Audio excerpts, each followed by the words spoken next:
Find the image of the point 163 in the line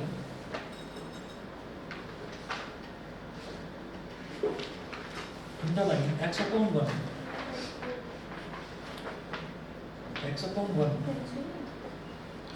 is equal to y minus 1 upon 2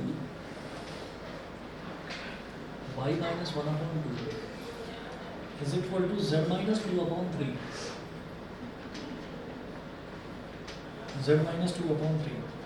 ठीक है, full stop. Also find the equation of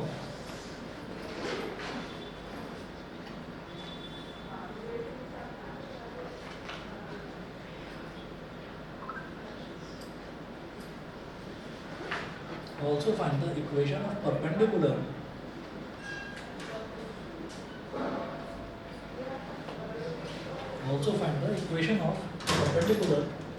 drawn from 163 equation of perpendicular drawn from drawn from 163 on this line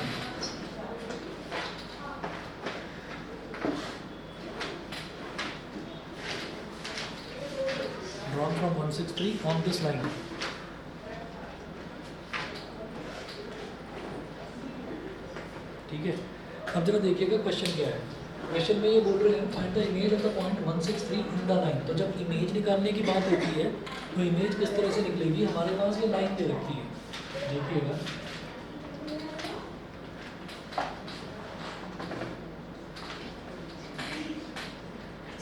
given line is x minus 0 upon 1 is equal to y minus 1 upon 2 z minus 2 upon 3। तो ये तो line हमको दे रखी है। अब इस line के जो drs हैं, वो क्या हो गया, a1 या भी लिख दीजिए बस ऐसे ही 1, 2, 3, ये इसके डायरेक्शन रेशियोज है ए बी सी। ठीक है, अब मैंने क्या करा कि ये लाइन यहाँ पर ऐसे बना दी, ये तो हो गई लाइन, और ये जो लाइन गिवन है ना, इसको लाइन L1 बोल दीजिए आप, लाइन L1। तो इसको मैंने लाइन L1 बोल दिया। ठीक है, लिख नहीं रहा हूँ कि क्या इसकी इक्वेशन है। और find the image of the point 163। तो यहाँ पर कोई एक पॉइंट है P बोल दीजिए, इसके कोऑर्डिनेट्स, पॉइंट के कोऑर्डिनेट्स होते हैं तो उसके कोऑर्डिनेट्स दे रखे हैं 163। तो हम क्या करेंगे, हम यहाँ से इस पर एक परपेंडिकुलर ड्रॉप करेंगे, और ये वाला जो पॉइंट है बीच वाला जहाँ पर ये परपेंडिकुलर है, तो इसको कहेंगे फुट ऑफ द परपेंडिकुलर। तो ये जो है ये T हो गया, अब वो कह रहे हैं find the image of the point 163। तो इमेज का मतलब क्या है कि यहाँ से और यहाँ तक, इमेज का मतलब ये है कि जितना डिस्टेंस ये होगा उतना ही डिस्टेंस ये होगा। मतलब T जो है वो, ये जो Q है ना, इस Q के कोऑर्डिनेट्स आप मान लीजिए हमारे पास हैं स्मॉल p, स्मॉल q और स्मॉल r। ठीक है, ये इसके Q के कोऑर्डिनेट्स हैं, तो मुझे Q के कोऑर्डिनेट्स निकालना है। तो वो P की इमेज आ जाएगी। ठीक है, P की इमेज आ जाएगी, तो P के निकल जाए कोऑर्डिनेट्स तो बात बन जाएगी। कैसे करेंगे भाई, ये P है हमारे पास 163। ठीक है, अच्छा अब एक काम करेंगे कि ये वाली जो लाइन L1 है ना, हम ये कहेंगे कि गिवन जो लाइन L1 हमको दे रखी है, L1 है x minus 0 upon 1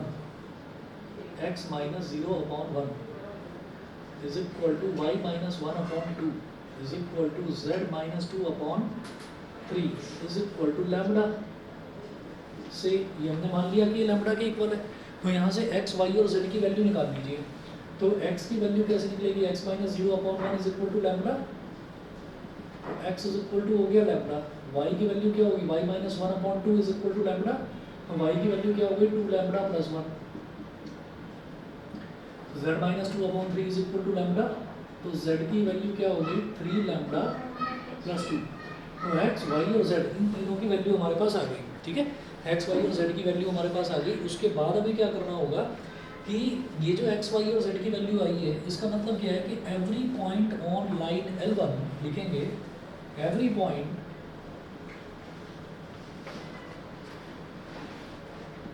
every point on line L1 will be of the form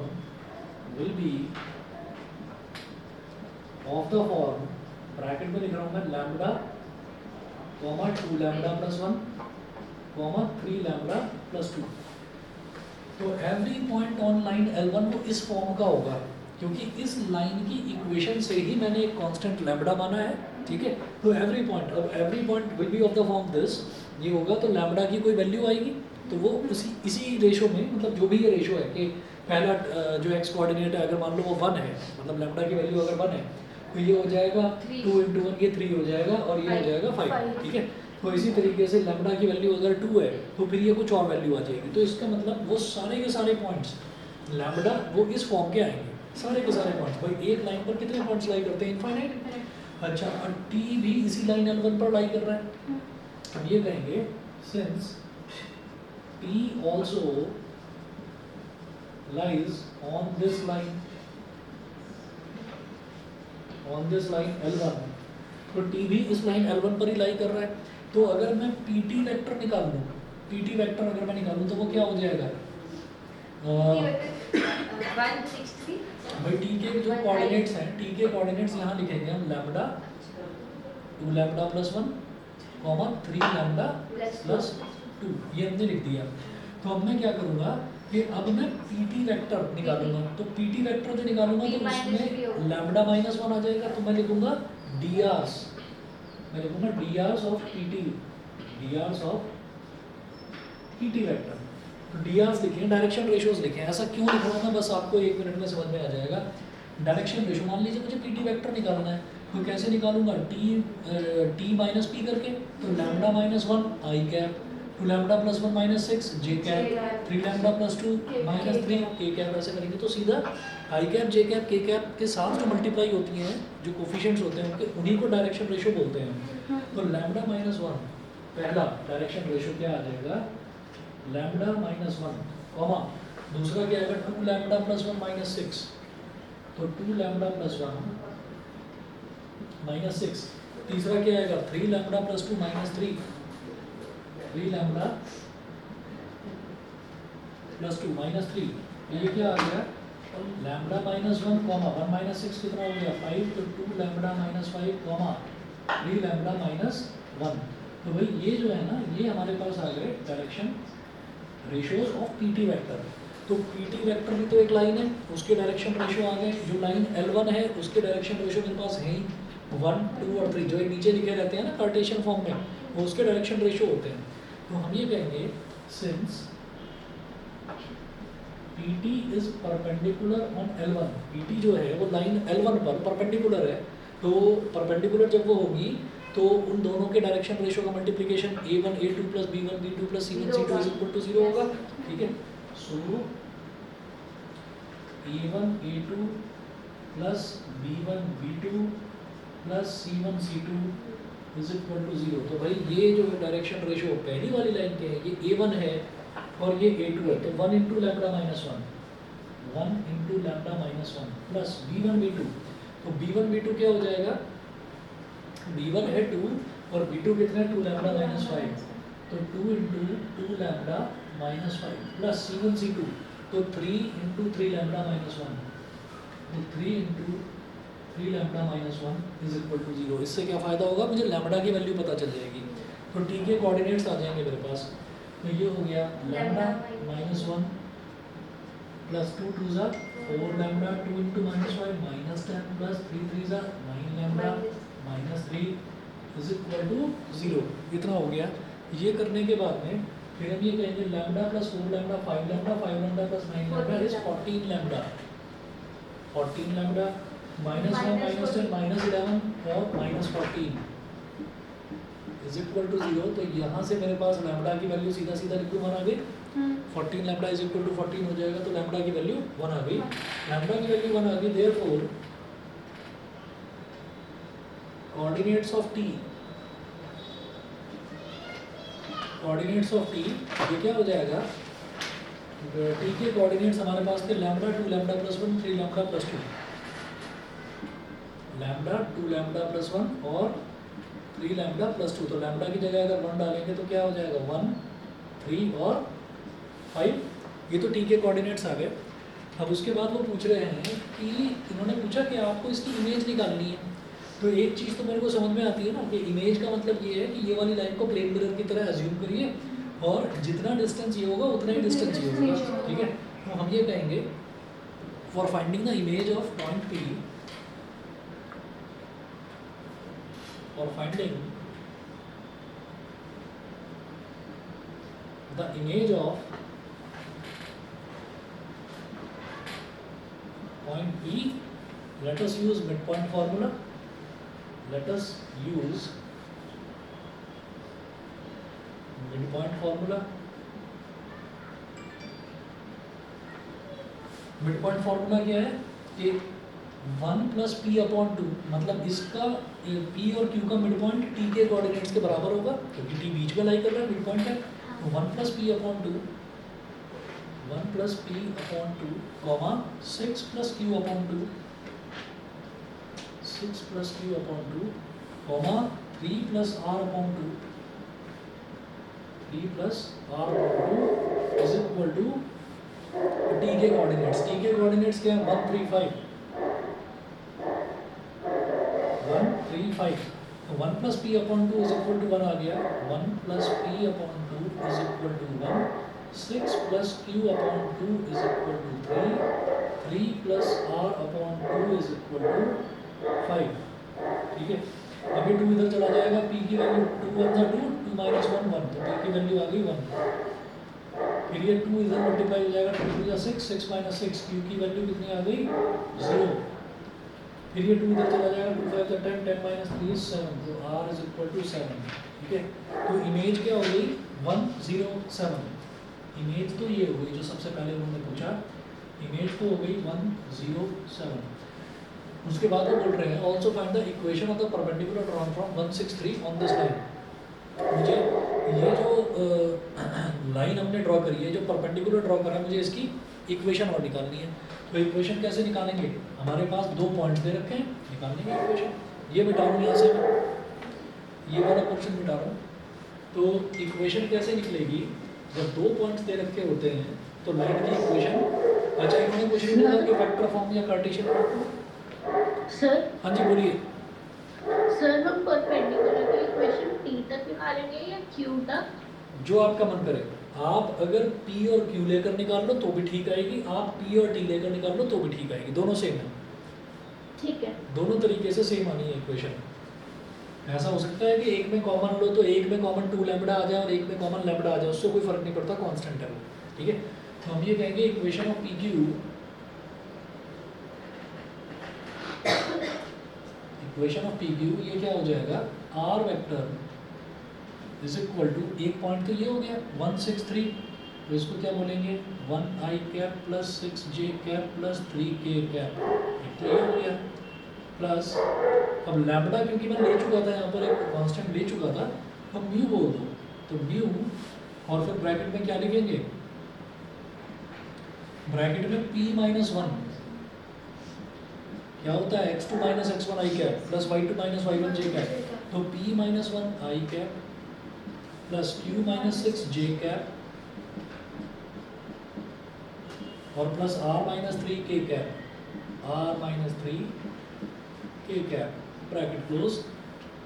दोबारा लिख लो, ये आ गया हमारा 1 i कैप, 1 लिखने की जरूरत नहीं होती, तो i cap plus 6 j cap plus 3 k cap, ये हो गया, और प्लस म्यू p माइनस 1, भाई p कितना आया था 1, तो 1 माइनस 1 i कैप मतलब 0 i कैप, q कितना आया था 0, 0 माइनस 6 यानी कि माइनस 6 j कैप, और r कितना आया था 7, 7 माइनस 3 is 4, 4 k कैप। तो ये हमारी उस परपेंडिकुलर की इक्वेशन है वेक्टर फॉर्म में, ठीक है।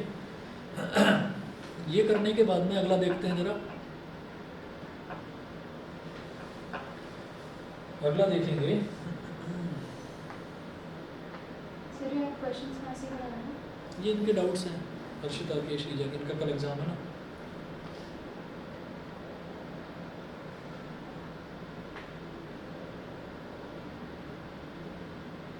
देखिए जी एग्जाम्पल नंबर 8 है, एग्जाम्पल नंबर 8 में इन्होंने बोला है एन अर्न कंटेन्स, मैं इसको ना क्वेश्चन लिख देता हूँ यहाँ पर इधर।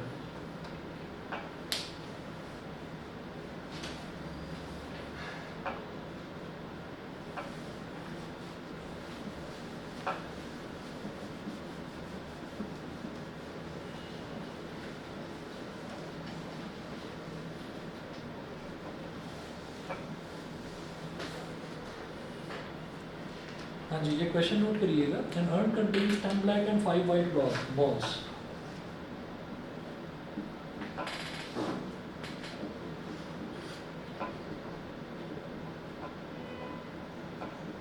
An urn contains 10 black and 5 white balls. And 5 white balls. Full stop. 2 balls are drawn from the urn, one after other.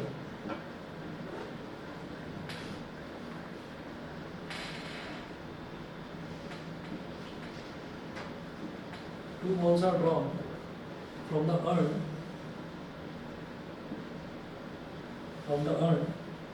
One after the other without replacement. From the urn, one after the other.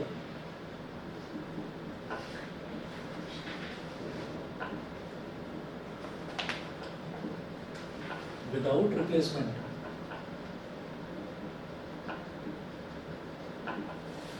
One after the other without replacement. Full stop. What is the probability that both drawn balls are black?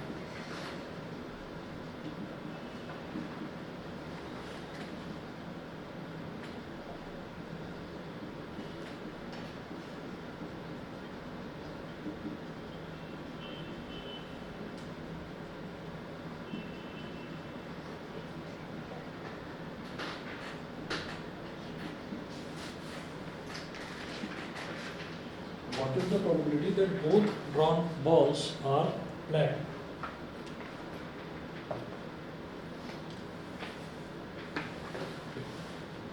अब देखिएगा दोनों ही balls जो हैं वो black आ गए, उसकी probability कैसे निकालेंगे? An urn contains 10 black and 5 white balls.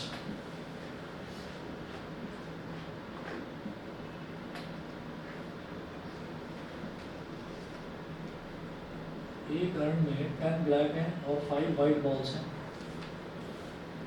2 balls are drawn from the urn, one after the other without replacement. What is the probability that both drawn balls are black? What is the probability that both drawn balls are black? अब क्या है ना कि इसको conditional probability के हिसाब से कर लो। कंडीशनल प्रोबेबिलिटी क्या कहती है कि भाई हमारी जो पहली बॉल आई है वो भी ब्लैक आई और दूसरी भी जो बॉल है वो भी ब्लैक आ जाए। या तो ऐसे कर लो, नहीं तो डायरेक्ट भी करा जा सकता है। 2 मेथड बताता हूँ उसके। पहला तरीका क्या है कि let B be the event, हमें बॉल्स कितनी निकालनी है? 2 balls are drawn from the urn, one after the other without replacement. तो let B be the event that the first drawn ball is black, that first drawn ball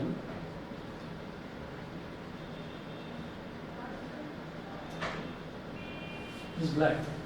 तो ये तो हमारा B हो गया। Let B be the event that first drawn ball is black. एक तो ये हो गया। अब निकालना क्या है?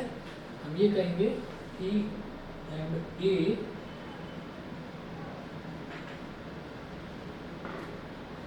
B the event that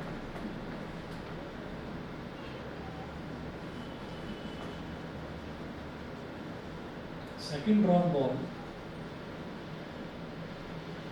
is also black। ठीक है, तो एक तो ये है कि भाई A इंटरसेक्शन B की प्रोबेबिलिटी निकालिए। A इंटरसेक्शन B की प्रोबेबिलिटी क्या है कि भाई ऑल्सो ब्लैक ना लिखकर बस ब्लैक लिखो, इज ब्लैक। ठीक है, तो एक तो A इंटरसेक्शन B की प्रोबेबिलिटी निकालिए। तो A इंटरसेक्शन B की प्रोबेबिलिटी निकालेंगे और दूसरा ये निकालेंगे कि भाई हमारी जो पहली बॉल है वो भी ब्लैक है। तो इसको डायरेक्टली नहीं कर सकते क्या? भाई टोटल हमारे पास बॉल्स कितनी हैं? हमारे पास उन्होंने कहा what is the probability that both drawn balls are black. तो P बोथ आर ब्लैक और फिर सही करना है मल्टीप्लिकेशन थ्योरम से सॉल्व नहीं होगा। वही मैं कह रहा हूँ, मल्टीप्लिकेशन से हो जाएगा, बहुत आसान तरीका है। आप ये देखिएगा, उन्होंने बोला बोथ आर ब्लैक, ठीक है, तो आपसे कभी भी किसी क्वेश्चन में ये नहीं बोला जाएगा कि इसको पर्टिकुलरली इस क्वेश्चन इस मेथड से करिए। जैसे एक क्वेश्चन आपका ना एक ट्री बनाकर एक क्वेश्चन करने वाला था, आई थिंक आपने पूछा था, तो उसको बेस थ्योरम से भी करा जा सकता है, ठीक है। तो कभी ये पूछा नहीं जाएगा, जो चीज़ स्ट्राइक करे और श्योर हो कि हाँ भाई ये वाला मेथड लगा सकते हैं वो लगा दें। जैसे यहाँ पर क्या है कि विदाउट रिप्लेसमेंट, ठीक है, और what is the probability that both drawn balls are black, दोनों के ब्लैक आने की क्या प्रोबेबिलिटी है कि भाई पहली भी ब्लैक हो, तो पहली ब्लैक कैसे आएगी, टोटल 15 है, तो 10/15 हो गया। अब क्या हो गया, अब 9/14 बस 9/14। अब अगली जो हमारे पास बॉल है वो कितनी बची, 14 बची, और ब्लैक कितनी बची, क्योंकि एक ब्लैक तो निकल चुकी है तो 9 बची, तो 9/14 हो गया, सीधा करिए हो गया। ये क्या होगा, 3 3 ज़ा 9, 3 5 ज़ा 15, 5 1 ज़ा 5, 5 2 ज़ा 10, 2 7 ज़ा, तो ये कुल मिलाकर 3/7 हो गया। आंसर एक बार देखकर बताना, यही है क्या? विदाउट रिप्लेसमेंट का मतलब ये वापस नहीं रखी। यस सर यही है। हाँ, जब हमने ब्लैक बॉल निकाली ना तो वो बाजू में रखी है। अच्छा, अगर विद रिप्लेसमेंट होता तो क्या करते, तो हम वापस से उसको नोटिस 10/15 इंटू 10/15 होता, विद रिप्लेसमेंट का मतलब ये होता है, क्योंकि दोनों की ठीक है ना? प्रोबेबिलिटी होती हाँ, तो ये सर, देखकर कि किस में आसानी पड़ेगी वो कर लीजिए। हाँ जी बोलिए। सर वो कैसे पता चलता है कि इंटरसेक्शन कहाँ होता है और यूनियन कहाँ होता है? हाँ, जब भी कभी ये दे रखा हो कि दिस एंड दिस, जब दोनों ही चीज़ों का होना ज़रूरी हो, जब एंड होता है तो इंटरसेक्शन, और जब और होता है तो यूनियन, आइदर दिस और दिस, आइदर दिस और दैट, तो उसमें यूनियन आएगा। और सर प्लस कहाँ होता है और मल्टीप्लाई? बिल्कुल सही, जो हमारा और वाला है ना, और यानी कि यूनियन, तो यूनियन वाले में प्लस होगा, इंटरसेक्शन वाले में मल्टीप्लिकेशन होगा। Okay sir. हाँ,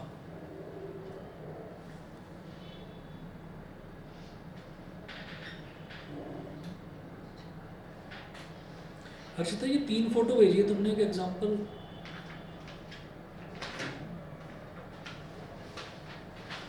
ये तीसरी क्या, P F upon is equal to, अच्छा यही पूछ रहे हो कि इन्होंने करा क्या है ये?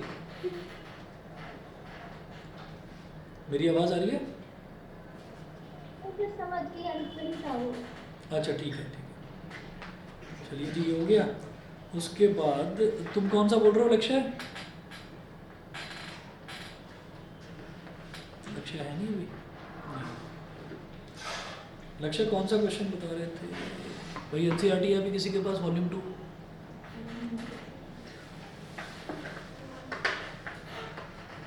वॉल्यूम 2 है? हाँ दिखाओ एनसीईआरटी। सर एक और मेरे को भेजा हुआ है। नहीं सर, आप चैप्टर वाइज से करा रहे थे। हाँ जी देख रहा हूँ।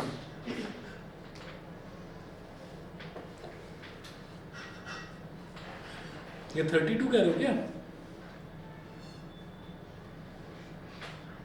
सर वो वाला तो हो गया फुट ऑफ परपेंडिकुलर वाला, उसके बाद है क्वेश्चन नंबर 9। अच्छा जो दूसरा वाला, ठीक है। देखिए भाई, एप्लीकेशन ऑफ इंटीग्रेशन का क्वेश्चन है। Find the area of the smaller reason bounded by the ellipse this and the line this. ठीक है, अभी देखते हैं, ये मिटा रहा हूँ इधर से।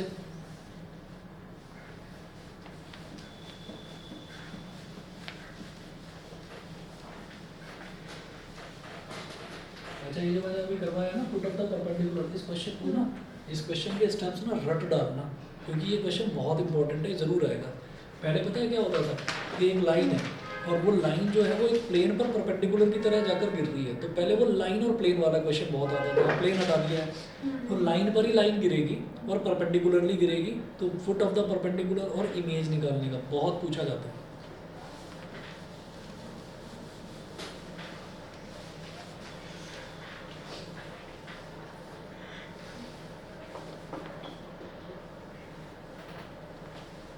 तुम्हारे घर में कीबोर्ड मेरे कैंसिल हो गए। कैंसिल सर्दियों की वजह से? नहीं प्रैक्टिकल्स है, 11 से थे और 11 से प्रैक्टिकल्स है, तो कैंसिल कर दिया। अभी कल से शुरू हुआ है। अच्छा कल से शुरू हो रहे हैं।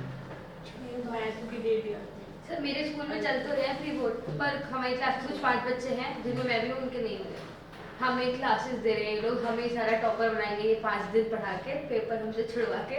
अच्छा, हम पता नहीं, मतलब तुमसे उम्मीदें हैं कुछ ज़्यादा। पता नहीं सर सर। हमारे मैथ्स तो में अगर 3 हम नंबर आया और बोले ये कि तो हमारी हम भी रेमेडियल क्लासेस में बैठ जाएंगे, हमें रिवीजन करना तो हमें बैठने नहीं देते, हमारे ऐसे हैं तो तुम रेमेडियल क्लास में नहीं आओगे, मतलब आप रिवीजन ही तो करा हाँ दो। सीरियसली, हम रेमेडियल आगे मना बढ़े। कर देते और अलग से हमारे लिए अलग क्लास से करवा टाइम देते। वेस्ट करवा रहे हैं।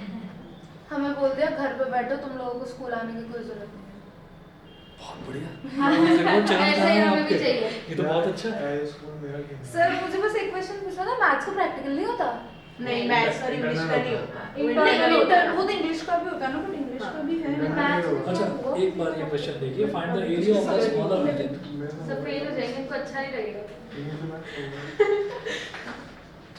मतलब काफी तो शैतान बच्चे हैं, ज्यादा कर। लक्ष्य बताया नहीं भाई कौन सा क्वेश्चन है। Find the area of the smaller reason bounded by the ellipse.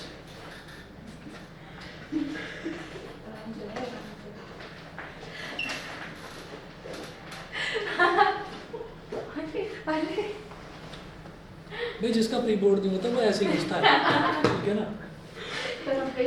जिनका प्री बोर्ड है वो जरा ध्यान से सुनना। Find the area of the smaller reason bounded by the ellipse x square upon a square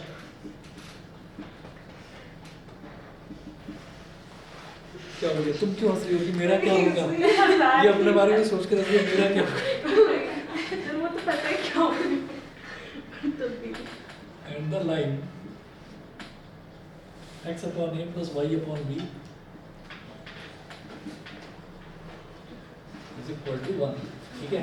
तो भाई अगर एलिप्स की फिगर अगर आती है तो फिर बड़े आराम से हो जाएगा ये क्वेश्चन। आज की क्या था?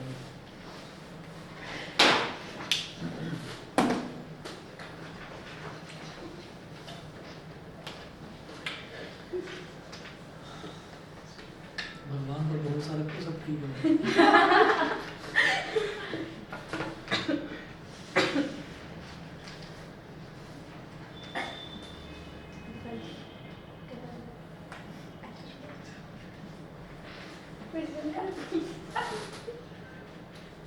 सर हमारे ये जो मैथ्स के प्रैक्टिकल ऐसे के बोल रहे हैं, वाइवा होगा, वाइवा। पूछेंगे क्या? सर हमसे तो बोल रहे हैं कि रिटर्न भी लेंगे साथ में। फॉर्मूला वगैरह कुछ पूछ फॉर्मूला नहीं पूछा मैंने, टर्म 1 में जो प्रैक्टिकल दिया सर उसको उन्होंने मुझसे लिटरली ये पूछा है कि डायगोनल मैट्रिसेस और जीरो मैट्रिसेस में क्या डिफरेंस है। जीरो मैट्रिक्स में सब जीरो होता है, डायगोनल मैट्रिक्स में डायगोनल छोड़ के सब जीरो होता है। वो पता है, ऐसे कौन एक्सप्लेन करता है? हो सकते हैं ना, कंडीशन बोलनी पड़ेगी ए बी वगैरह जो होता है। जरा सुन लो, जरा एलिप्स देख लो पहले। ये हो गया a all elements are zero except a i l, और ये हो गया बी। तो ये तो एलिप्स होता है। इसको बोलते हैं एलिप्स की मेजर एक्सिस, ये हो जाती है माइनर एक्सिस। उसके बाद वो बोल रहे हैं find the area of the smaller reason bounded by the ellipse, ठीक है। Ellipse and the line. अच्छा, मैं ये जानता हूँ कि ये जो लाइन है ना, ये है intercept form of line. Intercept form of line मतलब ये ऐसे जुड़ेगी इस तरह से, ठीक। तो अब आप ये देखिएगा, smaller reason bounded by the ellipse and the line.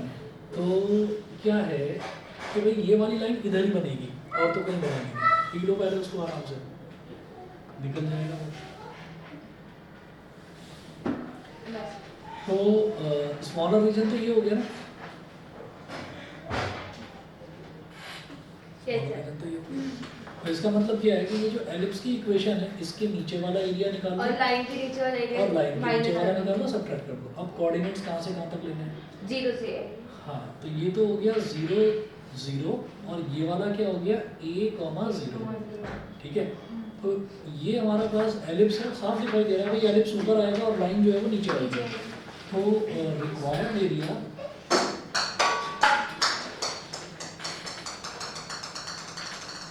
Required area is equal to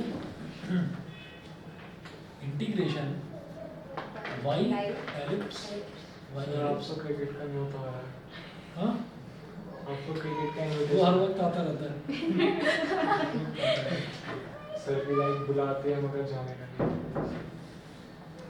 और ये है y लाइन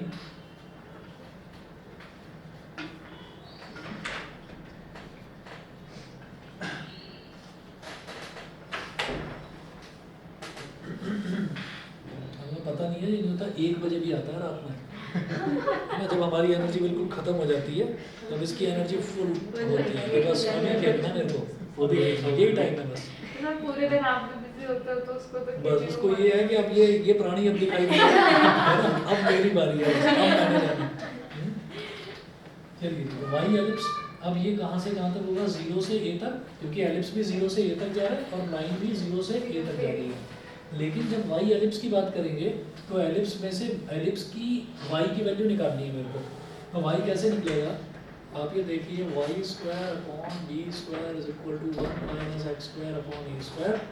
तो वाई स्क्वायर, अच्छा इधर एलसीएम ले लेंगे, ये हो जाएगा a square minus x square upon a square, है ना, और ऊपर आ गया बी स्क्वायर। ठीक है, दिख रहा है, थोड़ा कोने में कर दिया गंदा सा इधर कर रहा हूँ। तो वाई की वैल्यू क्या आ जाएगी, मतलब स्क्वायर रूट निकालेंगे ना, तो बी स्क्वायर और ए स्क्वायर, ये तो मतलब वाई की वैल्यू ये आ गई बी अपॉन ए और under root A square minus x square, b upon a under root A square minus x square. तो क्या करेंगे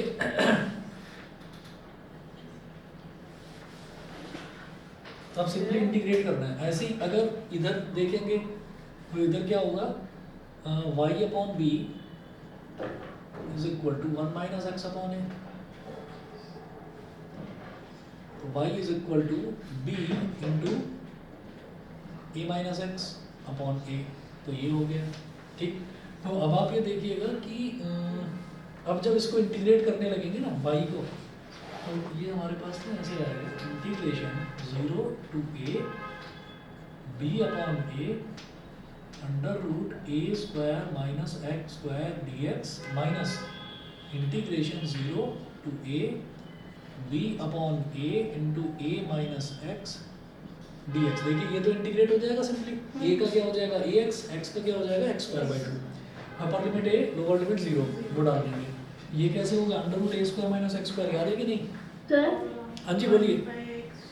सर हाँ, मुझे याद है। लाइन का कोऑर्डिनेट जो y एक्सिस पर आ रहा है वो तो निकाला नहीं, तो फिर लिमिट कैसे लगाओगे? बताता हूँ मैं आपको, ये जो है ना x upon A plus Y upon B is equal to 1, x upon A plus Y upon B is equal to 1, ये इंटरसेप्ट फॉर्म ऑफ लाइन है। तो इंटरसेप्ट फॉर्म ऑफ लाइन में लाइन बनेगी ही ऐसे कि b से और a से इसके आपको टच कर देना लाइन को, समझ गए? तो इधर वाला distance this is x intercept, ये a और ये y intercept b। But sir जब हम इक्वेशंस को सॉल्व कर रहे हैं तो हमें सिर्फ एक ही कोऑर्डिनेट मिल रहा है, व्हिच इज a, 0, दूसरा वाला कोऑर्डिनेट नहीं मिल रहा। मुझे दूसरा चाहिए ही नहीं, मुझे दूसरा चाहिए ही नहीं, क्योंकि मुझे लाइन ना यहाँ से यहाँ तक लाइन को इंटीग्रेट करना है, तो लाइन के नीचे नीचे वाला एरिया आ जाएगा। हाँ। ठीक है, और इसी तरह से मुझे यहाँ से और यहाँ तक इंटीग्रेट करना है इसको, क्या कहते हैं आपका एलिप्स को। ठीक है, तो अगर मान लीजिए मैं यहाँ वाला कोऑर्डिनेट ले भी लूँ एलिप्स का, यहाँ वाला कोऑर्डिनेट मैं ले भी लेता हूँ, तो हमारे पास ये आ जाएगा, अच्छा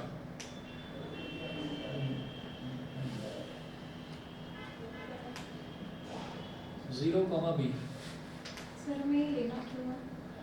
क्योंकि लाइन यहाँ से यहाँ तक जा रही है ना, तो x मुझे ये वाला 0 लेना है और ये a लेना है। ठीक है, तो तुक्के से हमारा ये 0 और a, हम जो ये 0 और a मान रहे हैं ये हम गलत मान रहे हैं, हमको यही लेना था। सही कह रही हो तुम। जब हमें लाइन के नीचे का एरिया निकालना है तो हमें लाइन कहाँ से स्टार्ट हो रही है, यहाँ से, तो ये वाला कोऑर्डिनेट x लेना था और ये वाला कोऑर्डिनेट x लेना था, तो 0 से a। सिमिलरली जो एलिप्स है वो भी 0 से a, समझ गए?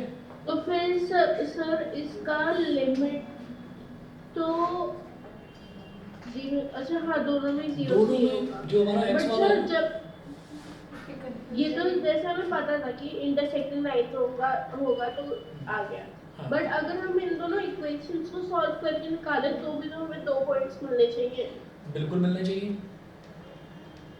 एक ही मिल रहा है। एक वो कौन सा मिल रहा है, 0? हाँ x इक्वल टू a। नहीं ऐसा नहीं है, मिल जाएगा, लेकिन उस चक्कर में पढ़ क्यों रहे हो? ये तो सीधा एलिप्स ने रखा है और ये सीधी लाइन है, सर अगर सॉल्व करके देखिए। मुश्किल पड़ जाएगा, ठीक है।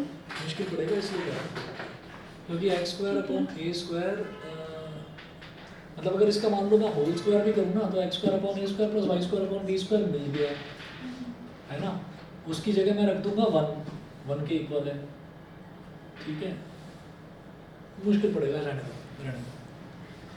ठीक है, अब इसके बाद कर लेंगे इसको, इसका तो फॉर्मूला पता ही है ना, इसका formula x/2 into under root A square minus x square plus A square by 2 minus plus A square, क्योंकि प्लस का ए स्क्वायर है, सर है बस ना? नहीं माइनस प्लस कंफ्यूज होने की जरूरत ही नहीं है, अंडर रूट के अंदर अगर पॉजिटिव ए स्क्वायर है तो प्लस का ए स्क्वायर बाई 2 आएगा, सर ये जितने भी और same to negative same formula है इनमें यही होता है, पूरा फॉर्मूला याद है लेकिन साइंस के बीच में नहीं नहीं, तो उनको 2-3 बार कर लो, 2-3 बार कर लो, पक्के याद हो जाएंगे फिर वो, मतलब फिर चैलेंज लगाने वाली बात हो जाएगी कि अब मैं इसमें गलत नहीं कर सकता। 2-3 दिन लगातार कर लीजिए, 10-15 मिनट लगेंगे बस उन फॉर्मूले को करने में। अगर नहीं है लिखा हुआ तो मेरे पास एक जगह लिखे हैं सारे इंटीग्रेशन, ये याद किया है सर, उसके बाद याद हो गया था लेकिन कोई बात नहीं, करो 2-3 बार और करो, ये तो धोखेबाज होता ही है सब्जेक्ट मैथ्स, धोखा तो देता ही है ये। सर मैंने अभी जो दोबारा पेपर दिया था जो आपको आंसर शीट दी, उसके बाद फिर मेरा एक पेपर और हुआ था, अच्छा उसमें नंबर तो पता नहीं पर इम्प्रूवमेंट है पर कम है। ठीक है, चलिए जी बताइए, और कोई डाउट है? हर्षिता, श्रीजा? नहीं सर। ठीक है, और भाई लक्ष्य बता दो भाई, मैं 2-3 बार पूछ चुका हूँ, उधर कुछ टाइप करके भेजा। हो गया 13.4 कौन सा ये 2 to सर 3 दूसरे क्वेश्चन एक दो क्वेश्चन करा दो सर, वाली साइज मेरे को आ नहीं रही। हाँ तो मैं बता रहा हूँ ना, 13.4 सिलेबस से हटा दी है क्या? नहीं सर आ रही। ये कौन सी है? बर्नौली वो very probability distribution, variation distribution वाली होगी। अभी देख रहा हूँ, 1 मिनट रुक जाओ भाई, बुक लेकर आ रहा हूँ जरा।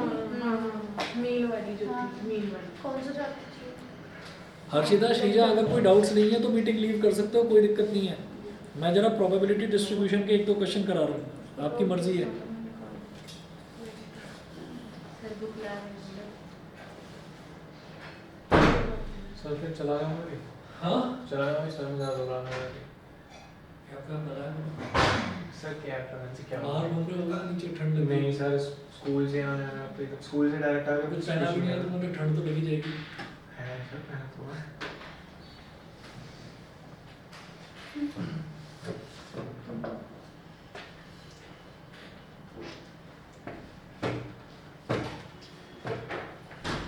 देख लो मम्मी, 10 मिनट रहा है, 10 मिनट बाद चले जाना चाहिए, चलो जाओ, जैसा ठीक लगे।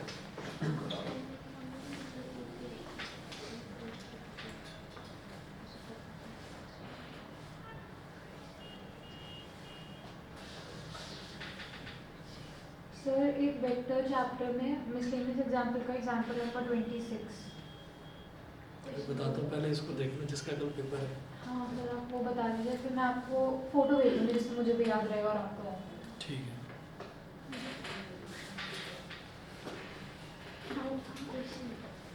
देख लो 26 प्लेन का है, प्लेन का आएंगे। हाँ प्लेन नहीं, हमारे सर ने एक्चुअली सॉल्व करवाया था तो मतलब मेरे को वैसे डाउट नहीं कि पेपर में आएगा, लेकिन उनका समझा हुआ समझ में आया। ये प्लेन करा ही है ना अभी। इसलिए हमें आया नहीं है। मैंने भी खुद ट्राई नहीं किया था, मैंने ऐसे प्रैक्टिस सेशन में करवाना स्टार्ट कर दिया।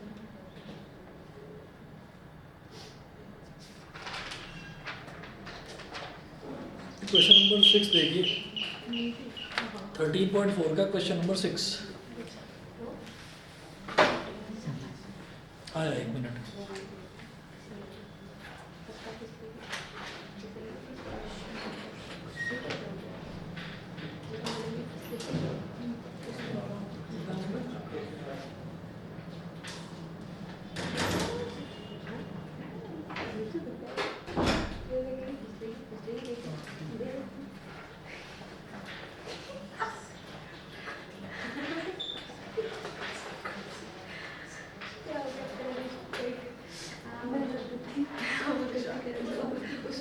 जो मैसेज मैंने से लिखे वो लिखते है ना। अच्छा तो मुझे फिर से याद आएगा। 13.4 का क्वेश्चन नंबर 6 देखिए जरा।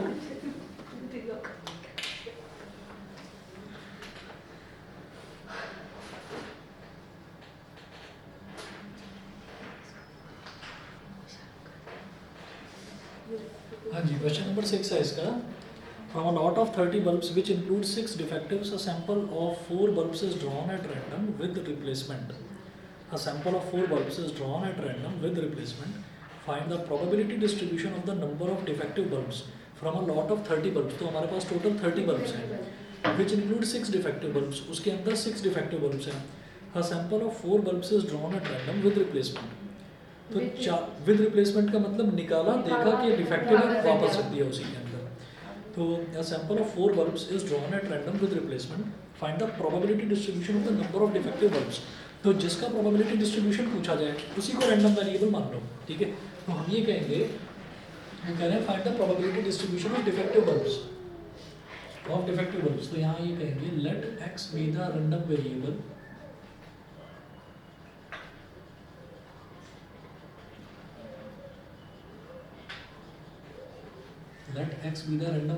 representing